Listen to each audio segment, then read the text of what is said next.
Hello, I'm Mike Piccioni, and this is the NRA ILA Grassroots News Minute for Friday, August 27th. With both houses of Congress adjourned for their summer district work period, there are two very important issues pending in Congress that require your immediate action to lobby your senators and representatives while back at their home states. The first measure is the Bureau of Alcohol, Tobacco, Firearms, and Explosives Reform and Firearms Modernization Act.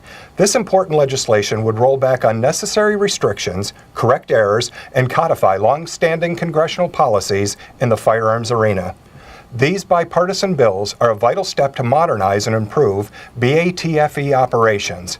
Of highest importance, this legislation would rewrite the system of administrative penalties for licensed dealers, manufacturers, and importers of firearms. Currently, for most violations, BATFE can only give a federal firearms license holder a warning or revoke his license entirely. So please contact your U.S. senators and U.S. representative urging them to co-sponsor the BATFE Modernization Act, which is Senate Bill 941 and H.R. 2296 respectively. And if they already co-sponsor this bill, be sure to urge them to bring H.R. 2296 to the House floor for a vote immediately after the August recess.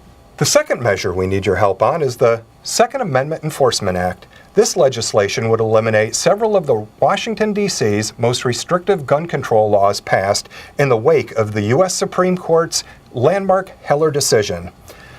The bills would abolish the district's deliberately difficult and costly firearm registration requirement, its restrictions on carrying a firearm for protection on private property, its post-Heller ban on hundreds of types of semi-automatic firearms designated as assault weapons, its ban on a standard defensive magazine that would hold more than 10 rounds, and its California-style micro-stamping law and handgun roster system.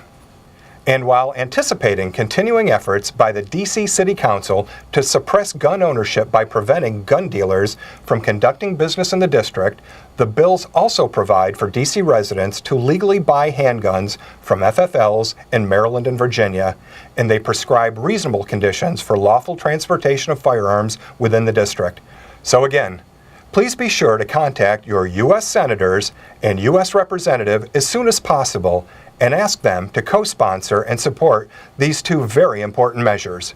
You can find contact information for your federal lawmakers by using the Write Your Representative tools at www.nraila.org, or you can call your U.S. senators at 202-224-3121 and your U.S. representative at 202-225-3121.